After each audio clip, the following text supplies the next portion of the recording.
You're listening to the Joyful Practice for Women Lawyers podcast, episode number 99. Welcome to the Joyful Practice for Women Lawyers podcast. I'm your host, Paula Price, lawyer turned certified executive coach. This podcast was created to empower women lawyers just like you to create a life and practice you love. Join me every week for a break from the hustle so we can focus on you, what you truly want, and how you can create it. If you're over the overwhelm, done with putting out fires, and ready to redefine success on your own terms, you're in the right place. Ready for today's episode? Let's dive in. Hello, my friend. Welcome back to the podcast. It's Paula here, and I'm so glad to have you back. If you're new, welcome. You have joined at a milestone episode. We're at 99. It feels hard to believe. It feels like just yesterday I was hitting record on the very first episode, and now here we are, 99 episodes in, and I just wanted to say thank you. Thank you to all of you for supporting the work that I'm doing. Thank you for your feedback. It means the world to me. I have enjoyed this immensely, and I so much look forward to recording many more episodes and continuing this journey with you. Today's episode is all about confident communication. Confident communication is a topic that comes up frequently in my coaching conversations with my clients. Confident communication isn't just reserved for trips to the courtroom or trips to the boardroom. Confident communication is at play in every conversation that you have at work. It has a huge impact on your professional life. And today we're going to dive deep into confident communication. I'm going to start out by asking you some questions about confident communication and what that means to you and what it looks like for you currently in your practice. And I'm going to offer up some tips and strategies for you that you can use to increase your levels of confidence in your communication. Now, to begin, where I'd like to focus is on what confident communication means to you. So that is my first question. What is confident communication, or how would you define confident communication? We'll start by looking at what communication can mean. And the way that we're discussing it today, it's your spoken words, it's your written words, and it's your nonverbal communication or your body language. Now, communication can come up in multiple different scenarios. I alluded earlier to the courtroom or the boardroom, but there are lots of conversations that you'll engage in that require confident communication. Some examples: interviews. Often my clients will ask for tips and tricks on how to present with greater confidence in an interview situation, whether it's an informational interview or an interview that is closer to that final stage of getting hired. It might be the follow-on conversation when you are hired and you're negotiating the terms of your position, your salary, any accommodations that you might be seeking. It might be that the confident communications come up in your professional work. You're taking on increased leadership and you're having conversations with your clients where you're discussing strategy, making recommendations. It may be members of your team where you are delegating components of a project. It may be you're communicating boundaries with your colleagues, with your clients. It may be that you are in an advocacy situation. I alluded already to a courtroom situation, but maybe what you're doing is advocating for your client, whether in court, whether it's a tribunal. And what I'd encourage you to think about is the different scenarios that occur on a daily basis where you are communicating and what level of confidence you're currently bringing to those conversations. So that is number one, is let's define what types of communications we're talking about here today. Now, the second component of the definition is to look more closely at the meaning of confidence. And I think each of us has our own view of what confidence really means, and it will look different for one person relative to another. Someone who's very bold might have one version of confidence. Somebody who is quieter may have a different style. And here, what I'd invite you to reflect on is what confidence means to you. Now, to give you some ideas, I turned to the Oxford Languages online dictionary to see what their definition of confidence was. And it really boils down to three things. And I'll read from the definition first. Their definition was, number one, the feeling or belief that one can rely on someone or something, firm trust. The second definition, the state of feeling certain about the truth of something. And the third definition, a feeling of self-assurance arising from one's appreciation of one's own abilities or qualities. So when you break it down, it's really about trust, certainty, and self-assurance. And for you listening, you as a lawyer, chances are you've developed a strength when it comes to establishing trust with your clients. And it may be that you feel like that's an area where you have growth. It may also feel like that's an area that you feel quite confident in already. It may be that where certainty comes in, you have a bit more of a challenge embracing that. I know that comes up quite a bit with lawyers that I work with, where because of the uncertainty involved in the practice of law, that it's more difficult to feel confident. And this is very normal. In a law practice, often clients are coming to you with problems where there isn't a clear answer. There are many shades of gray. And what you're being asked to do as a professional is to navigate those gray areas. So this can sometimes create difficulty when it comes to feeling confident in your communications because that certainty isn't necessarily present. And third, there's that notion of self-assurance as being the third component of confidence. And that can be impacted when it comes to confidence because when you don't have the certainty and maybe you don't feel like you're very good at establishing the trust, that may impact the way that you see yourself. It may impact the confidence that you have in your abilities. And so when you think about your definition of confidence, I invite you to think about how these factors play into your own definition and to come up with a definition that resonates with you. And as we go through today's podcast episode, I'd invite you to think about how you're defining confidence, how the questions I'm asking you are helping you get more clear about where you're confident and where you want to grow, and how the tips that I offer are going to help you move forward. Now, another question that I'd like you to place in the back of your mind as we go through today's podcast episode is a takeaway.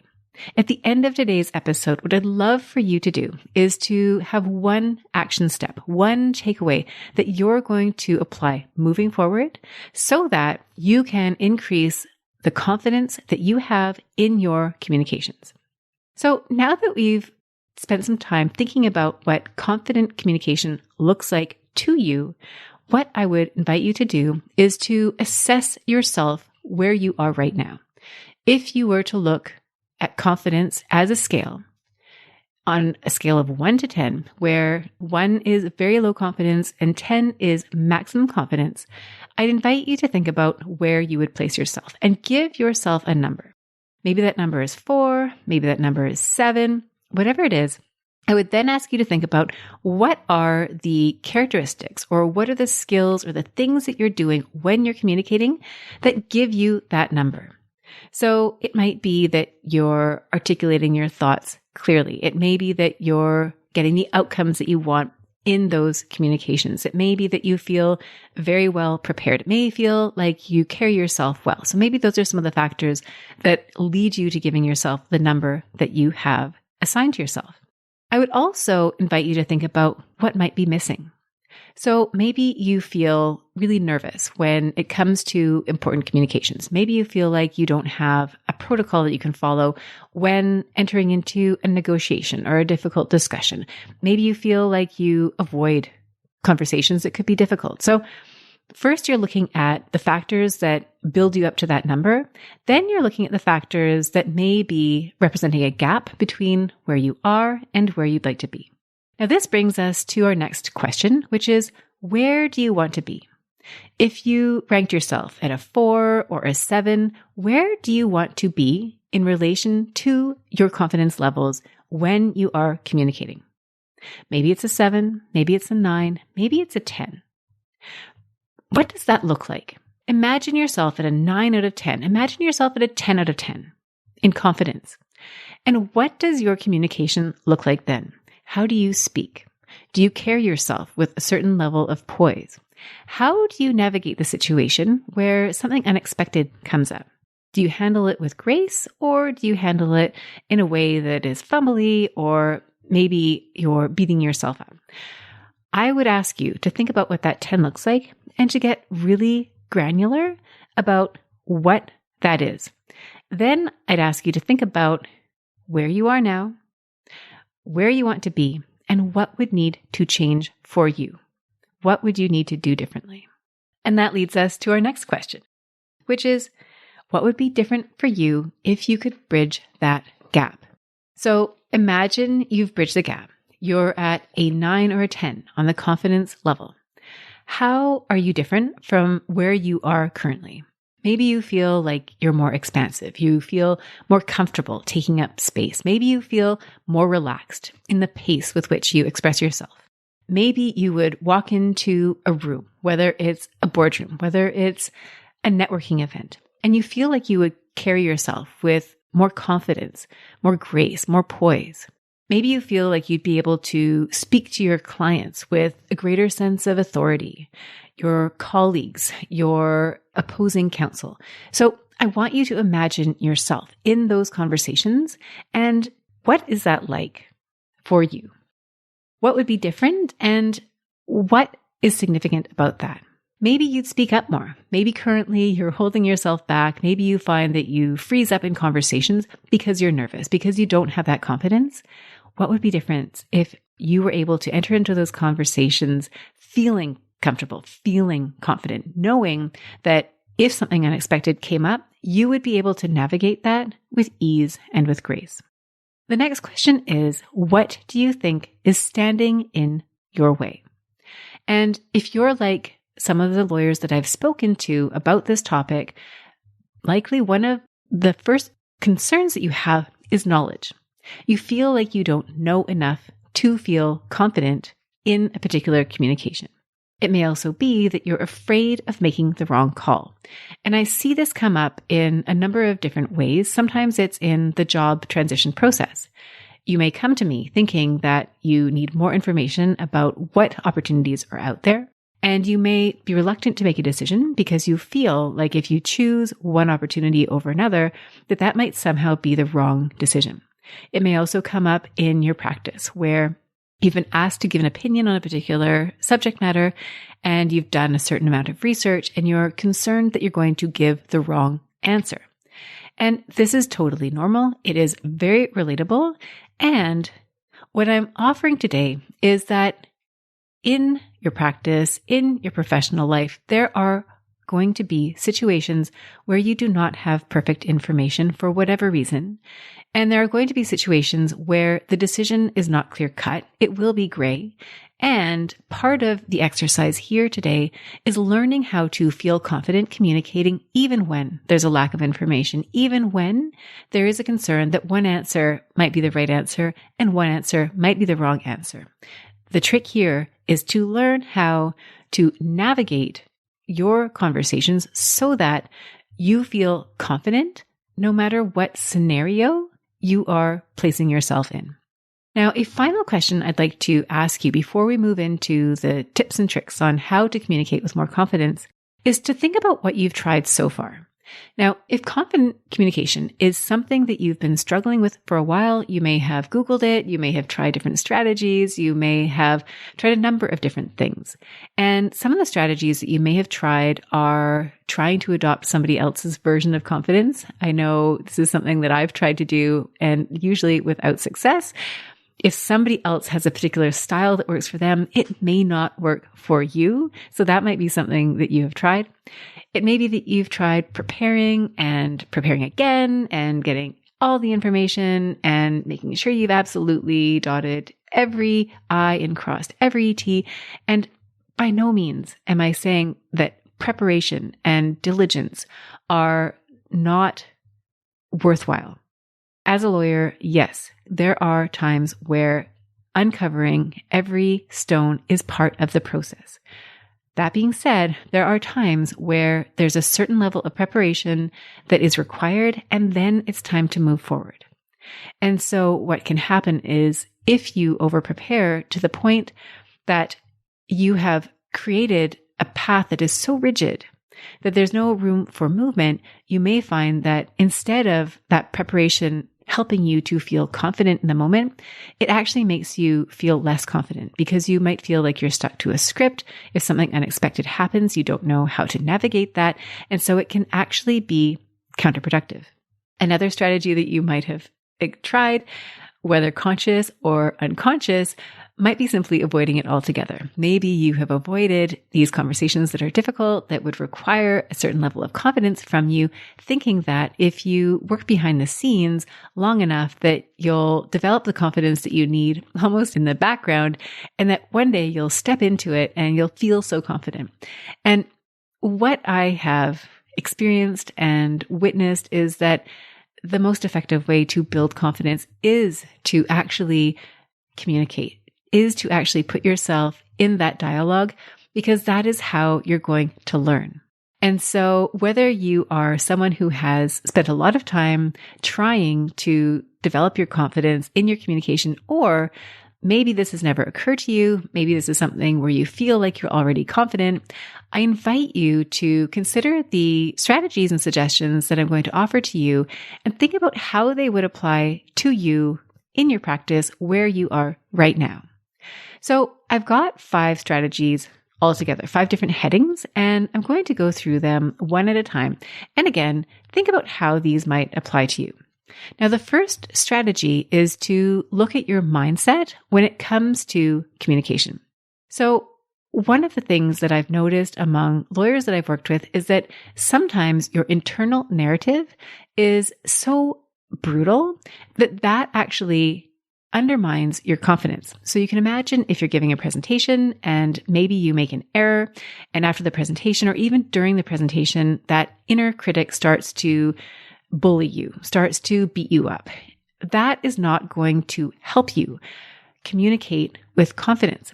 And as I was preparing for today's podcast episode, I was thinking about the nature of that voice. And if that voice is bullying you, if that is a harsh voice, that voice in itself isn't one of confidence. And when you think of confidence, I think it's important to think about what it means. And we talked about that earlier. I think it's also important to think about what confidence does not mean.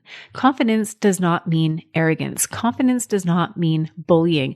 Confidence is not overconfident. And so if you think about your mindset, how you think about confidence and how you are talking to yourself, ask yourself whether the voice inside your head is one that comes from a position of confidence, or is it one that comes from a position of fear? And that voice that tends to bully, that one usually comes from a place of fear. So let's start when it comes to confident communication. Before we're talking to the judge, before we're talking to opposing counsel, let's speak to ourselves with the level of confidence that we desire to speak with when we are speaking to others. So that first piece when it comes to mindset is, what is our internal narrative? And let's focus on that being one of confidence. The next mindset shift I'd invite you to consider is where you put your focus. When you step into a communication, whether it's a boardroom, a courtroom, or you're speaking on the phone with your client, I invite you to think about where you're placing your focus. If your focus is squarely on you and your performance, chances are you're going to trip yourself up, make yourself nervous, and probably not communicate in the way that you wish that you would communicate. One way of solving for that is to shift your focus to something else. And what I recommend is shifting your focus to the other person. How are you showing up in service to that person?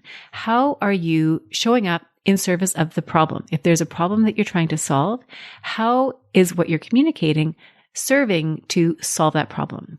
How is what you're communicating contributing to the overall result? And when you shift your focus away from yourself and onto service, onto solving the problem, onto helping somebody else, you automatically put yourself into a place of service and openness and receptiveness. And I think this goes a long way in helping you to build your confidence, because you're no longer focused on yourself, you're focused on the service. Now, another shift I'd invite you to consider is thinking about how you're going to deal with questions or objections that come your way. Now, if you're going off to court and you're anticipating that the judge might have questions or objections to what it is that you're proposing, if you're entering into a negotiation, you're anticipating the same thing. If you're having a discussion with your client and you're concerned about the questions they're going to ask you, what I'd invite you to consider is how each of these questions, each of these objections is an opportunity for you to communicate even better. When you are speaking with somebody and there is absolutely no feedback from them, you have no real way of knowing whether what you're communicating is landing with them. But when they tell you what's on their mind, when they engage with you, now you've got connection. Now you've got an opportunity to say, hey, I see what you're saying and I've thought about that. And here's what I have to say about that. You now have a way of knowing that they're engaged and a way of helping them come to see things the way that you're hoping that they will see them. So the mindset shift here is to go from seeing objections and questions as something to be concerned about to opportunities for greater communication and greater connection. Now, the last tip I have in relation to mindset is to self-evaluate and to track your progress. So if you take a growth mindset to your ability to communicate with confidence, that means you go into your communications with an idea of improving, of making progress with each communication you have. And if you track yourself, then you will notice what you're doing well, where you can improve, and how you're going to do things differently next time.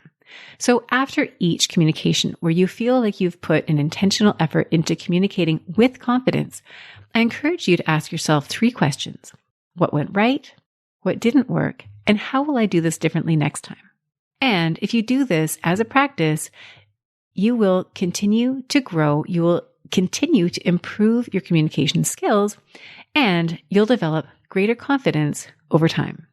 Now, the second tip that I have is to create a plan.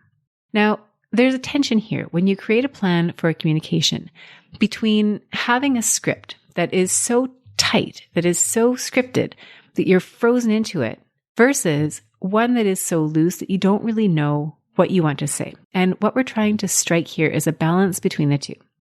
When it comes to creating a script, I'd invite you to think about the communication and what would be an appropriate script to use. Now, it could be if you're going to court, for example, that you have written submissions and they're very detailed. You might have speaking notes that are a summarized version of that. If you're going into a meeting, you may have a meeting agenda, which is more in the nature of topic headings. If you're delivering a presentation, you might have slides and each slide has a certain amount of text on each of the slides. And the level of detail will be different. Now, what I recommend doing is thinking about what conversation you're going into. For example, if you're going for an informational interview, I always recommend thinking ahead of time of how you want that conversation to unfold. What is the container you're trying to create? How are you going to greet that person?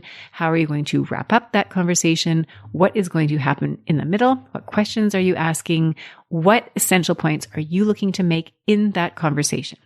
If you're having a discussion with a client, for example, what are the key pieces of that conversation? What instructions are you seeking at the end of that conversation? What result are you trying to create?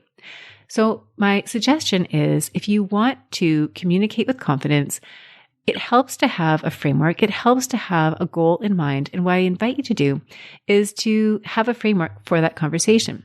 And what you do with that framework depends on the nature of the communication. If you're going in for an informational interview, you're meeting somebody in a coffee shop, you probably don't want to bring your script with you, but you'll want to have done that work so that when you're in the conversation, the questions that you wanted to ask flow easily to you.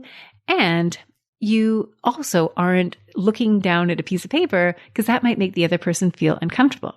Now, when you have the script, I'd also invite you to think about how you can go and move off the script. So yes, it's helpful to have the outline. Yes, it's helpful to know what you want to do.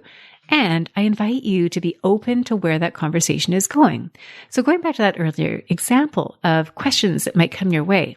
Let's say you're having an informational interview with somebody, or maybe it's an interview that's closer to the hiring stage, and they start asking you questions. Those are excellent opportunities for you to engage with them, to provide information to them that matters to them.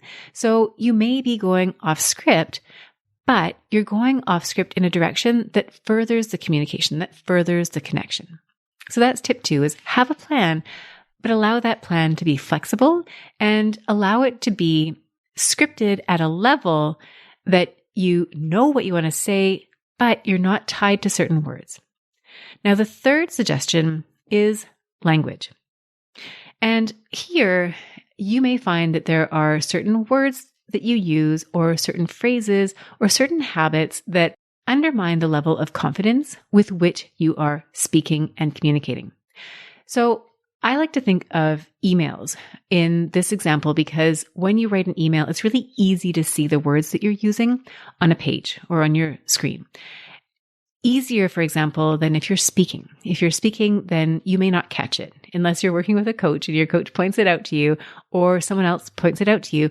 You might not even notice what it is that you're saying that might be undermining your confidence. And there are a couple of language points that I would like to make here. Number 1 is, are you using words that diminish your authority? One of the biggest ways that I see this happening is using words like just. And I have done this and I'm on to myself now and I edit my emails for this reason. It might look like this. I'm just writing to follow up on my email below. You don't need to put the just in there. Unfortunately, it has the effect of undermining the authority of that statement. And chances are, if you're writing an email and you're following up on a note you sent earlier, there's a reason for it. It doesn't need to be qualified by a just. I know I've done it in the past because it seems softer, it seems friendlier, but in a professional communication, is that really necessary? Is it the message that you want to send? So look at your communications and look for examples of language that you may be using that negates the message that you're trying to say. And if you don't need to have it there, you can go in and delete it. And so that might mean writing your email. And then before you send it, just read through it and ask yourself, is there anything that I'm doing in this email that undermines my authority that is not necessary? Another example of this that might show up in your written communications and also your spoken communications is that you may be apologizing in cases where you don't need to apologize. This might look like, I'm sorry for the delay in responding to your email. Now, let's spend a minute here thinking about when an apology would be required and when an apology is not required. And you will have a pretty good sense of whether, if there has been a delay, it is one that warrants an apology, or if the delay is simply part of the nature of the transaction. And I think sometimes we can adopt in our mind's eye a notion of the turnaround time that is required. Sometimes that turnaround time is mandated by the organization that you work for. That being said, I'd invite you to think about what the appropriate response is. If it truly is a delay where you feel like an apology is necessary, then go ahead and apologize for the delay. If you apologize for the delay, do you need an explanation? I think that really depends on you, the relationship that you have with somebody. My preference, my tendency is to minimize the explanation because ultimately the person on the other side of that communication probably just wants the answer. They don't necessarily need to know why there was a delay. So I'll leave that to you and your discretion in terms of your relationship, the context, and what the reason was for the delay. Now, if an apology isn't required to respond, or in that response, then I'd invite you to think about how you do want to respond. And sometimes it might mean saying nothing at all. You might simply respond to the email. Or if there has been a delay and you want to acknowledge the other person, but you don't need to go so far as apologizing, you might say something like, "Thank you for your patience," and then respond to the email. So the point here isn't that you'll never apologize. It is simply to look at whether an apology is a default response for you. And if so, what options do you have and how might you respond in a way that carries more authority and doesn't automatically assume that you have done something wrong that requires an apology? Now, the next area where I see opportunities for greater confidence in communication is when it comes to your unspoken communication. These may be body language, nonverbal cues. And two really stand out to me that I notice often in spoken communication. The first of these is the use of the word And you may have noticed this when watching presentations, watching speakers, and even in the presentations or communications that you make yourself. Now, one of the telltale signs that I see quite often actually is when a speaker is making a point and the next sentence starts with And what I have found is that it instantly undermines the authority with which they stated that previous sentence. And now that I've mentioned it to you, I'd invite you to go and pay attention to speakers and notice the use of the word Now, if you can remove from your vocabulary, I assure you that will have such a big impact on the level of confidence that you are instilling in others as you communicate. So that is nonverbal. Tip number one is look out for those and whatever you can do to remove them, do that. Another nonverbal way of increasing your confidence in your communication is to allow for silence. Sometimes that just needs a moment of silence. And you can see I'm using silence here to make a point. In our culture, silence seems to be that void that we're all trying to fill, whether it's using the word or words to simply fill the space. And what I'd invite you to consider is that silence can actually be powerful. And as much as you can use silence to create effect, I invite you to do that. A tip that might resonate with you is to think about, if you're a litigator in particular, a transcript. When you're looking at a transcript of somebody's testimony, whether it's a witness that you've been cross-examining, whether you're preparing your own witness for a discovery, often what you'll suggest is not to try to fill the space with or words simply to fill that space, because the transcript isn't going to show a record of any gaps in time.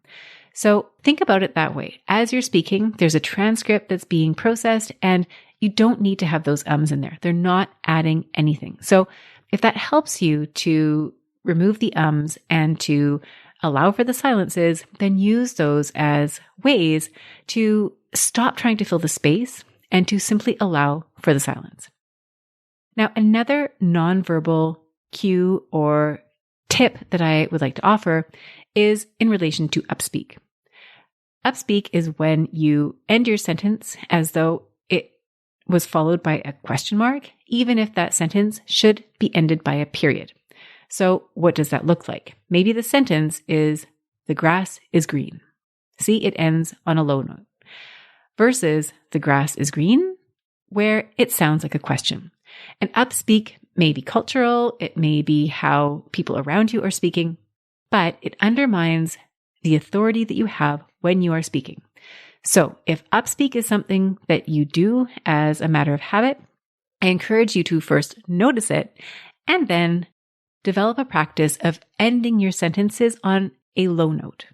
End down, because that is going to increase the level of authority and confidence that you have when you are speaking.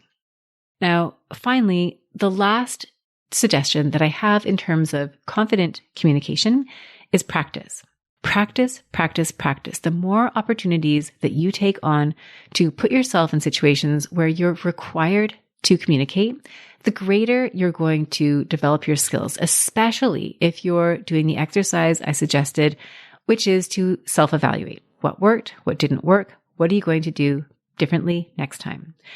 It's tempting to put it off. It's tempting to say, okay, well, there will come a time when I step into this conversation naturally and I'll feel confident. But the more you push it off, the harder it's going to be. Trust me. So we've covered 5 different areas, 5 different suggestions for increasing your confidence in communication. Number 1, mindset. Number 2, to have a plan. Number 3, look at the language that you're using. Number 4, look at your nonverbal communication. And number 5, practice.